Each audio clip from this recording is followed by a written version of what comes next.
Kilohertz और FM 100.3 megahertz पर आकाशवाणी का ये प्रयागराज केंद्र है। बहनें सुने अपना कार्यक्रम गृह लक्ष्मी।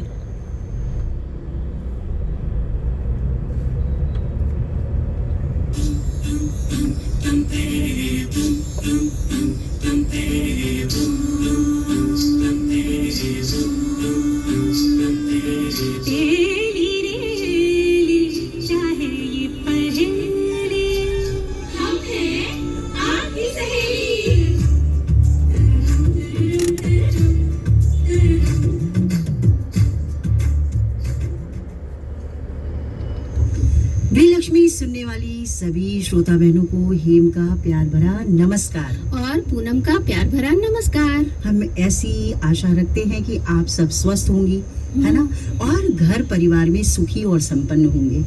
भाई हम हमेशा यही दुआ करते हैं कि जब हम आपसे मिलें तो आपकी खिलखिलाती मुस्कुराती हुई आवाज हमारे सामने हो, आप एकदम चहकती हुई हमारे सामने नजर आए, है ना। देखो पूनम, क्या है कि हम इसलिए ऐसा करते हैं कि जब हम स्वस्थ होंगे तभी हम कुछ सोच पाएंगे। सोचने और समझने का हमारा दायरा तभी होता है जब हम स्वस्थ पूरी तरीके से होते हैं। पता चला हम बीमार हैं तो हमारे सोचने और समझने की शक्ति एकदम क्षीण हो जाती है और तो किसी काम में मन भी नहीं लगता है। तो भाई स्वस्थ रहना तो बहुत जरूरी है।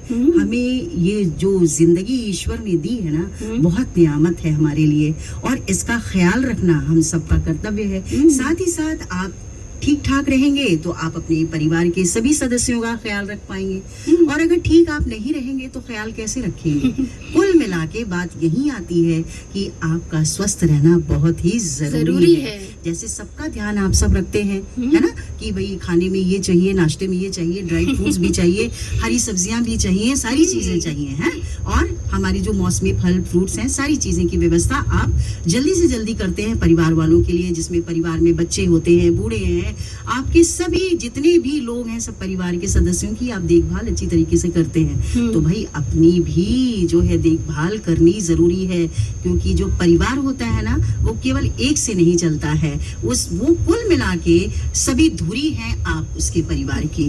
और जब आप ठीक ठाक रहेंगे तो गाड़ी के जो दो पहिए हैं ना, वो मजबूत बन जाएंगे, और फिर फटाफट हमारी जो गाड़ी है ना सरपट भागने लगेगी, है। तो कहने अब इस समय जानते हो वायरल फीवर इतना ज्यादा फैला हुआ है कि किसी न किसी तरीके से वो सामने आ रहा है, कहीं डेंगू के रूप में आ रहा है, कहीं टाइफाइड के रूप में आ रहा है, किसी भी रूप में आ रहा है, और ये 5-6 दिन से पहले तो जाता ही नहीं है, धीरे धीरे बुखार बना रहता है, और हम समझ भी नहीं पाते, हमें कमजोरी भी लगती है। तो इस सब का ख्याल भी बहुत ध्यान से आपको जो रखना है। अगर कोई प्रॉब्लम है तो पहले घर में प्राथमिक उपचार थोड़ा बहुत कर लें, लेकिन आप तुरंत डॉक्टर के पास जाएं, सलाह लें और देखें। तो जब बात डॉक्टर की आ रही है ना, हाँ, तो भाई हम लोगों ने एक बातचीत की है। क्या की? डॉक्टर अवनीश पांडे से नेहा गुप्ता जी की बातचीत है। हाँ। विषय है क्या है, वात कफ पित्त। तो आइए तो बिल्कुल सुनेंगे, लेकिन 2 लाइन इसमें और जोड़ना चाहूंगी कि हमारा जो जीवन है ना, इसके लिए ये है, जिंदगी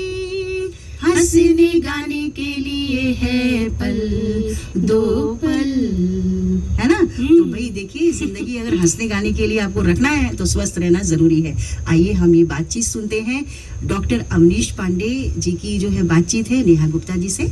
आइए जानकारी लेते हैं। श्रोताओं, ऊपर वाले ने हम सभी को 3 तरह की प्रकृति से नवाजा है, वात, पित्त और कफ। आपने ये बात जरूर सुनी होगी कि अमुक व्यक्ति का वात बढ़ा हुआ है, खांसी आती है तो हम कहते हैं कि अरे इनका कफ बढ़ गया। खाना जब डाइजेस्ट नहीं होता है, वो डकार या अपच जैसी आपने चीज सुनी होगी, तो हम कहते हैं ना कि अरे इनका पित्त जो है असंतुलित हो गया।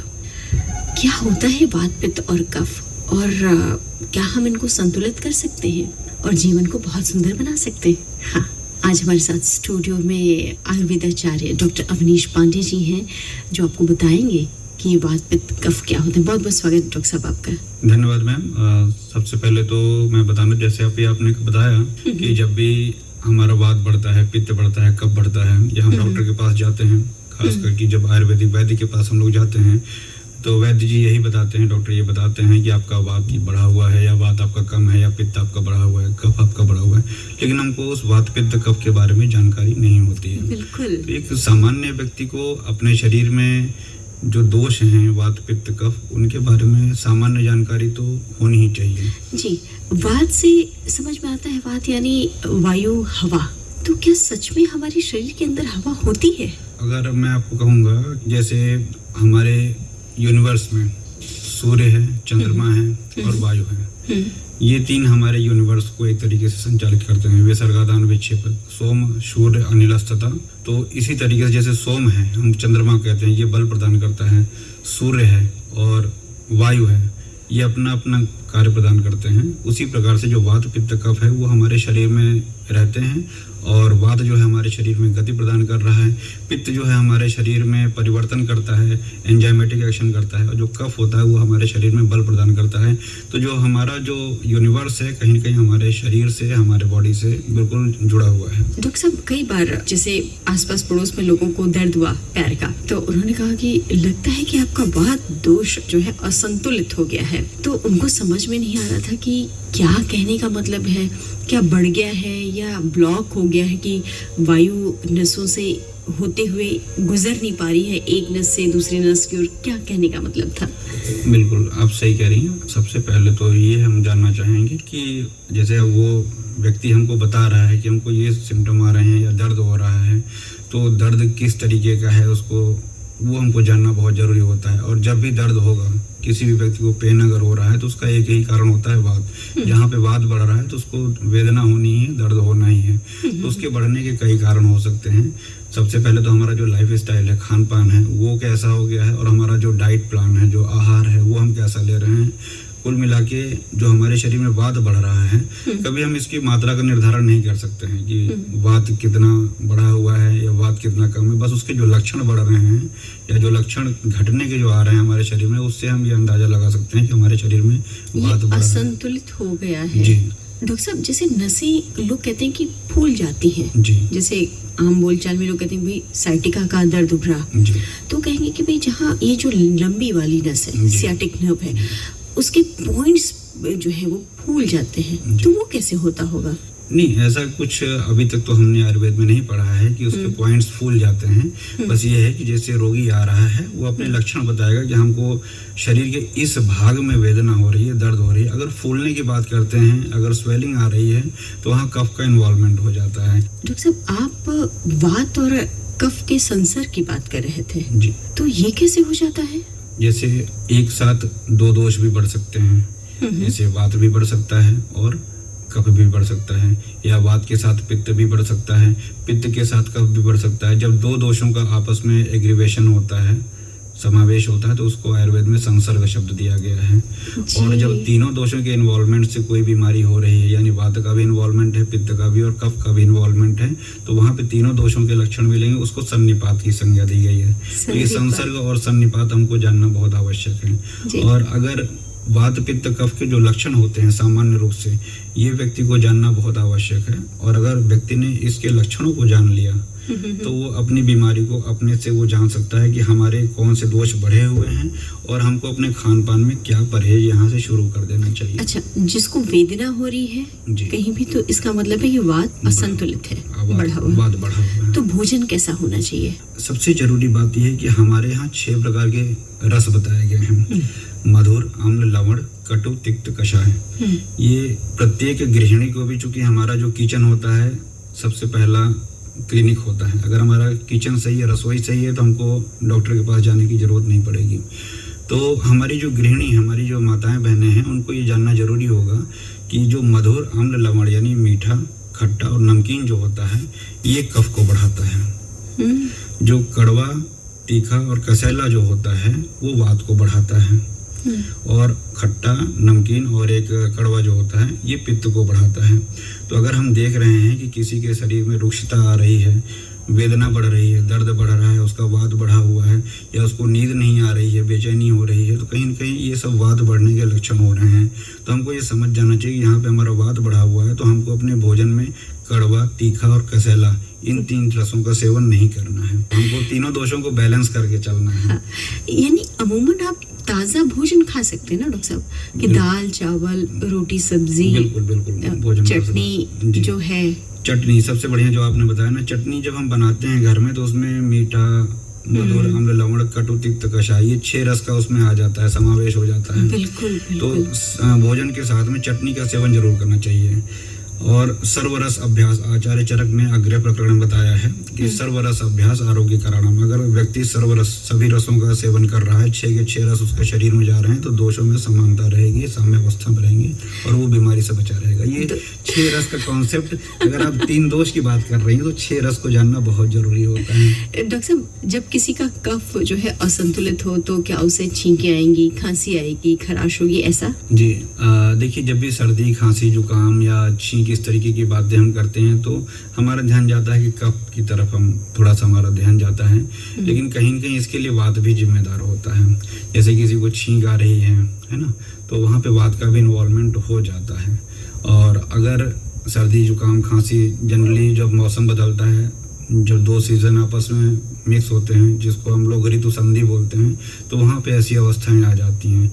तो कफ को कम करने वाली चीज़ें, जैसे हम लोग सलाह देते हैं, गुनगुना पानी पीने के लिए सलाह देते हैं, या ठंडी चीज़ों से बचने की सलाह देते हैं।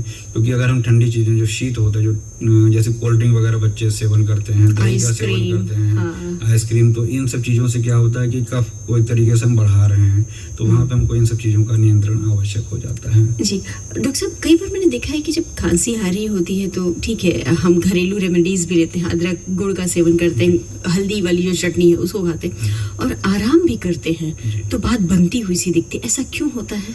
जी देखिए, सबसे पहली बात तो ये है कि जब हम आपने खांसी की, सामान्य खांसी की बात की है, जी, तो किचन हमारा पहला क्लिनिक होता है, मैं बता रहा हूँ।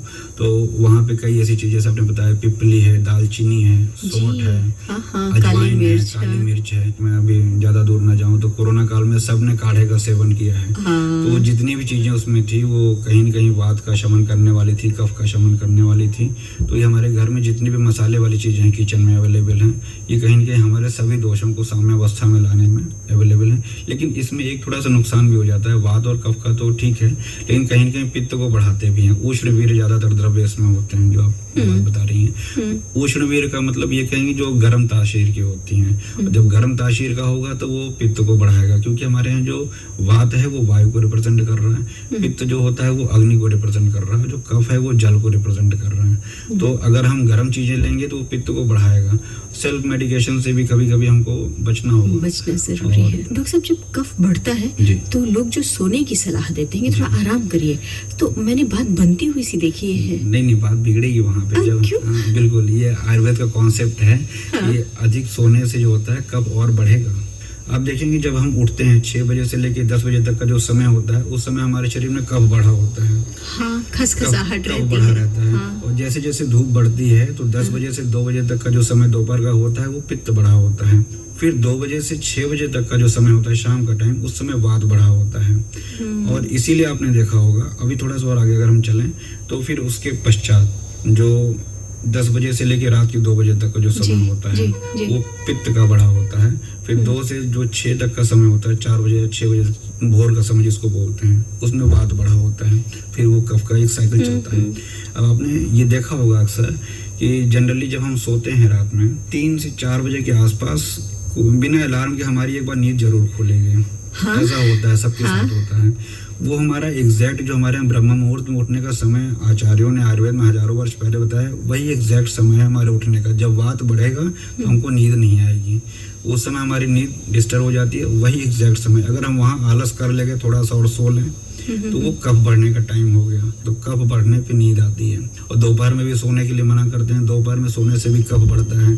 जब कफ बढ़ेगा आपका, देखिए वहाँ पे पित्त बढ़ा हुआ है। जनरली हम लोग भोजन जो लंच अपना करते हैं दोपहर में करते हैं, तो उस समय हमारा डाइजेशन प्रॉपर होना चाहिए, तो पित्त उस समय बढ़ा होता है। जब रात में हम लोग भोजन किए 9-10 बजे, तो जब हम सोने चले गए, बिस्तर पे सो रहे हैं, तो उस समय भी पाचन की जरूरत पड़ती है, तो उस समय भी देखिए पित्त बढ़ा हुआ है। ईश्वर ने कितना बढ़िया कॉन्सेप्ट बनाया हुआ है, सब बायोलॉजिकली सब एडजस्ट है वो मशीन। लेकिन हम क्या करते हैं, रात भर मोबाइल चला रहे हैं, जब उठने का टाइम हो रहा है तब हम सो रहे हैं, और हमारा पूरा खाने का भी सिस्टम पूरा गड़बड़ हो गया है। डॉक्टर साहब, किसी को मैंने देखा है कि भाई एक ही सेम थाली 5-6 लोगों को परोसी जाए तो किसी को बहुत जल्दी वो खाना डाइजेस्ट हो जाता है, किसी को टाइम लगता है। कुछ लोग बहुत चूरन खाते हैं, कुछ लोग बहुत पानी पीते हैं, कुछ लोग बहुत टहलते हैं और बोलते हैं भाई रात का खाना मैं नहीं खाऊंगा। तो ऐसा क्यों होता है? ये ऐसा होता है जनरली, अमूमन ऐसा इसलिए होता है कि देखिए सबकी प्रकृति अलग अलग होती है। हमारे यहाँ मॉडर्न जो आधुनिक चिकित्सा विज्ञान है उसमें जीन का कॉन्सेप्ट है, डीएनए का कॉन्सेप्ट है, और हमारे यहाँ आयुर्वेद में जो है प्रकृति का कॉन्सेप्ट है। हमारे यहाँ आचार्य चरक ने कहा भी है कि योग मानसाम तो योग विद्या देश कालोपादितम पुरुषम पुरुषम वीक्ष स गियो भिषकोत्तम। मतलब कि एक वैद्य को प्रत्येक व्यक्ति की अलग अलग परीक्षा एग्जामिनेशन करना चाहिए, उसके प्रकृति का निर्धारण करना चाहिए, उसके पश्चात से उसकी चिकित्सा करनी चाहिए। यहाँ पे थोड़ा सा वात प्रकृति, पित्त प्रकृति और कफ प्रकृति, जैसे हमारी अपनी और आपकी अपनी प्रकृति क्या है हमको ये जानना बहुत जरूरी होता है। तो जो एक वात प्रकृति का जो व्यक्ति होता है वो बहुत चंचल होता है, बहुत जल्दी से कोई चीज याद भी कर लेगा, उतनी जल्दी से भूल जाएगा, किसी काम को बहुत उत्सुकता से शुरू कर देगा लेकिन बीच में छोड़ देगा, मतलब वो डिसीजन ले नहीं पाता क्विक डिसीजन कि हमको करना क्या है। वो बहुत रुक्षता होती है, उसके साथ ड्राइनेस रहता है, दुबला पतला रहेगा, कृष जिसको हम लोग आयुर्वेद में बोलते हैं। तो ये वात प्रकृति का लक्षण हो जाता है। जो पित्त वाला जो व्यक्ति होता है उसको क्रोध बहुत आता है, बहुत चिड़चिड़ा होता है, बहुत क्रोधी होता है, और उसके जो बाल भी बहुत जल्दी जल्दी झड़ने लगते हैं, और हाँ उसकी बुद्धि थोड़ा सा तेज होती है जो पित्त प्रकृति वाला होता है। उसका शरीर में थोड़ा आंखें, नाखून ये सब पीले होते हैं या रेडनेस भी कह सकते हैं। कभी कभी आपने देखा होगा कि कफ वाला जो होता है बहुत आलसी प्रकृति का होता है। स्कूल में क्लास में बच्चे कई तरीके के होते हैं, कुछ बहुत चंचल होते हैं, कुछ बहुत क्रोधी होते हैं, और कुछ ऐसे होते हैं कि सो गए, सोते सोते फिर टीचर उनको जगा रहा है, उनका कफ बढ़ा होता है, वो कफज प्रकृति के बच्चे होते हैं। बहुत शांत रहेंगे, बहुत धीरे रहेंगे, बहुत आलसी भी कह सकते हैं, किसी से कोई बात नहीं करना, ये कफ प्रकृति का लक्षण होता है। तो हमको इन प्रकृतियों का निर्धारण करना चाहिए, और इसी के आधार पे हमको, जैसे माताएं हैं वो अपने बच्चों को प्रकृति देखते हुए ही उनके टिफिन में भोजन दें, उनको वैसा ही आहार दें। कि ऐसा तो नहीं कि बच्चा अगर कफज प्रकृति का है हम उसको कफ बढ़ाने वाली चीज, जैसे कि मीठा, नमकीन और खट्टा हमने बताया कि कफ बढ़ाता है, और टिफिन में डेली वही दिया जा रहा है तो वो कफ को और बढ़ा देगा। जैसे हमारी प्रकृति अगर वातज है तो पता चला हम कड़वा, तीखा और कसैला ही लगातार खा रहे हैं तो हमारा वात और बढ़ जाएगा। यहाँ सामान्य विशेष का सिद्धांत हमारे यहाँ है कि जो दोष बढ़ा हुआ है उसके विपरीत हमको भोजन करना है, क्योंकि वैसा ही अगर हम भोजन करेंगे तो हमारा बीमारी और बढ़ जाएगा। और कोष्ठ हमारे यहाँ बताइए सर। अब हम आपका उत्तर देना चाहेंगे यहाँ पे कि जैसे कोई भोजन कर रहा है उसका पाचन अलग अलग होता है। तो जो वात प्रकृति वाला जो व्यक्ति होता है जिसके वात दोष बढ़े होंगे तो वहाँ पे, और पित्त वाला जो होता है उसका डाइजेस्टिव सिस्टम अलग होगा, वात वाले का अलग होगा और कफ वाले का अलग होगा। तो उसी आधार पे हमको अपनी पाचन क्षमता के अनुसार ही भोजन करना है। मतलब अपनी एबिलिटी आपको मालूम होनी चाहिए। बिल्कुल, हम बिल्कुल मालूम होनी। तो हमको ओवर ईटिंग से बचना चाहिए। ओवर ईटिंग भी अच्छी बात नहीं है, इसको अध्ययन कहा गया है। जैसे अध्ययन से अध्ययन मतलब क्या होता है, पहले का खाना खाया वो पचा नहीं है और हम फिर उसके ऊपर और खा लें, इसको अध्ययन बोलते हैं। और ऐसे समशन शब्द कहा गया, अशन भोजन का, अशन अगर लग गया तो वो भोजन के लिए आ रहा है, मतलब जो हमारे लिए जरूरी है वो भी और जो हमारे लिए जरूरी नहीं है वो भी मिला जुला के खा लेना। ये सब आयुर्वेद में कॉन्सेप्ट है। जैसे हम लोग पनीर के साथ नमक खा लेते हैं, नमक पनीर की सब्जी, तो वो हमारे लिए बहुत वैरोधिक आहार जिसको आयुर्वेद में कहा गया है, विरुद्ध आहार। अगर विरुद्ध आहार क्या हमको खाना चाहिए साथ में क्या नहीं, ये बहुत जरूरी होता है। तो दूध से बनी हुई चीजों के साथ हमको बिल्कुल भी नमक नहीं खाना चाहिए। और क्या करते हैं, पनीर की सब्जी रेगुलर लोग खा रहे हैं, वो कहीं ना कहीं स्किन प्रॉब्लम क्रिएट करती है। और इसके साथ ही साथ जो है दही में लोग नमक मिला के ले रहे हैं, तो वो भी दूध से बनी हुई चीज है तो वो भी नुकसानदायक हो जाती है। वैसे ही केले के साथ में कोई फल, दूध के साथ में कोई फल नहीं लेना है, तो लोग केला शेक पी रहे हैं तो वो भी कहीं ना कहीं शरीर के लिए नुकसानदायक। तो उनको विरुद्ध आहार से भी बचना पड़ेगा। बहुत शुक्रिया डॉक्टर साहब, बहुत बढ़िया और उपयोगी जानकारी दी, इसके लिए हम आपका तहे दिल से शुक्रिया अदा करते हैं। बहुत बहुत धन्यवाद। और मैं चाहता हूँ कि लोग आयुर्वेद को अपनाएं और अपने शरीर के प्रति सजग रहें, चिकित्सक के पास जाने की आवश्यकता न पड़े, क्योंकि आयुर्वेद का पहला उद्देश्य है स्वस्थ से स्वास्थ्य रक्षण, आतुरस्य विकार प्रशमनम। दूसरा उद्देश्य है कि अगर बीमार हो जाता है व्यक्ति तो उसकी चिकित्सा हम करें, लेकिन हम पहला प्रयास यही रहता है कि व्यक्ति बीमार न पड़े, स्वस्थ रहे, दिनचर्या, ऋतुचर्या, अपना खान पान, अपनी लाइफ स्टाइल ठीक रखें, और वात प्रकृति, पित्त प्रकृति और कफ प्रकृति अपने दोषों को जानें, उसी के अनुसार भोजन लें। बहुत बहुत धन्यवाद। मैंने अभी सुन रही थी बातचीत डॉक्टर अवनीश पांडे से। नेहा गुप्ता जी की बातचीत थी। विषय था क्या है वात, कफ और पित्त। बिल्कुल, तो वही सभी लोगों ने जानकारी ली होगी कि अगर कोई परेशानी है, कुछ भी है, सबसे पहले तो कोई परेशानी आने देना नहीं है। अगर कोई प्रॉब्लम है तो आप अपनी बीमारी को समझकर और डॉक्टर के पास जरूर जाए।